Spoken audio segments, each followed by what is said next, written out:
جنرال مبین کندهار کې د طالبانو لخوا نیول شوی دا چې ولې او طالب فعالانو څه ویلي جزئیات هم دلته وګورئ او چینل سبسکرایب کړئ. څو ورځې وړاندې جنرال مبین کندهار کې د میش چارواکو لخوا غوښتل شوی و او د سرچینو له مخې هغه څخه د پاکستان پر ضد د خبرو په اړه وضاحت غوښتی و. سرچینې وایي جنرال مبین بیا هم په خپل دریځ ودرېدلی او پاکستان یو منافق هیواد بللی.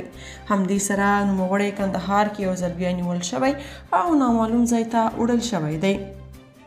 یاد دې وي چې یوه اونۍ وړاندې د ملا ډیزلي نږدې کس حافظ حمدالله ملا هیبت الله او ملا حسن ته پیغور ورکړی و چې ستاسو په شتون کې جنرال مبین زموږ د مشر او هیواد پر ضد غږ پورته کوي خو تاسو چپه خوله یاست. د جنرال مبین نیونه د یو شمېر طالب فعالانو له غبرګونونو سره مخ شوي چې یو شمېر یې دلته تاسو سره شریکو.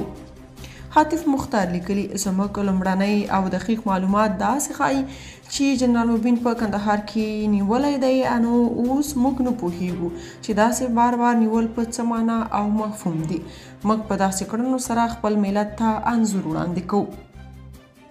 شیرزاد لیکلي جنرال صاحب په کندهار کې شیخانو نیولی او بندي کړی دی نو داسې مبارزه څه فایده کوي چې نه حق ویلی شي او نه هم د وطن ګټې پکې بیانولی شي.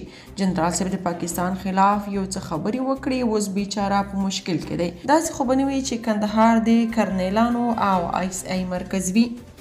نظیف لیکلي جنرال مبین خان یو ځل بیا په کندهار کې نیولی تر اوسه یې لامل نه دی په ډاګه شوی چې نوموړي مبین خان غلطي څه ده چې بار بار نیول کیږي. جنرال مبین خان څخه مبارزین د دفاع په خاطر د نظام هر حاکم مخکې ودرېږي. ښه به دا وي چې جنرال آزاد کړل شي لامل یې په ډاګه شي. که تاسو په دې اړه څه نظر لرئ په کومنټ کې شریک او چینل سبسکرایب کړئ.